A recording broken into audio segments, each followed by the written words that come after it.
With the 4 mounting screws out, you're almost ready to remove the hard drive. Make sure to release any tape that's held these wires to the circuit board of the hard drive, and then carefully release the hard drive from its connector back here. It slides forward. You can lift it up and out. There's the old hard drive on the right. Now it's time to put the new one in. If your new hard drive is a bit thinner than the old one was, it may be a little bit difficult to get both rows of connectors plugged in properly to the parallel ATA connector. Just go slow and be careful. Then fasten all 4 retaining screws that hold the drive into place. Put the cooling fan back into place and fasten all 3 screws. Replace any wire tape that you removed.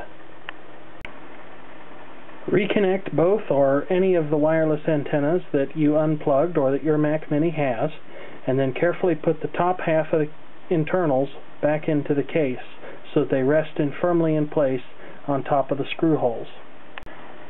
There's a connector that plugs in to provide the electrical connection between the logic board, the optical drive, the fan, the speaker, and your hard drive. So you may have to press down to seat that edge card connector into the logic board.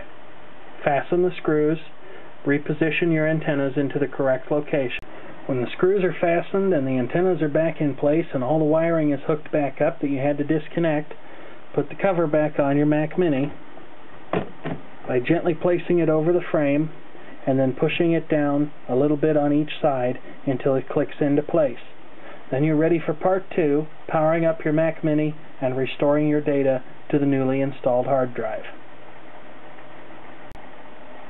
Now it's time for part 2 of migrating your Mac Mini or other Macintosh to a larger hard drive and transferring your data. This part focuses primarily on transferring the data. You should now have your Mac Mini put back together, and it will need to start up from your external hard drive since the internal hard drive that you just replaced is presently blank. To make sure that everything's working properly, go into the Apple System Profiler and make sure that your new hard drive shows up. If your new hard drive shows up, you're ready to go into Disk Utility to prepare it. Now, Disk Utility should be used, again, making sure that you've picked the right drive, because this will result in erasure of data if there is any being stored. Click on the Partition tab, choose one partition, give the disk a name,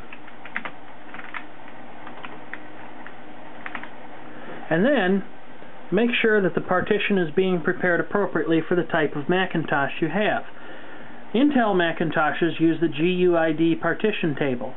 Apple Partition Map is used for PowerPC Macintoshes, and Master Boot Record is used on MS-DOS computers.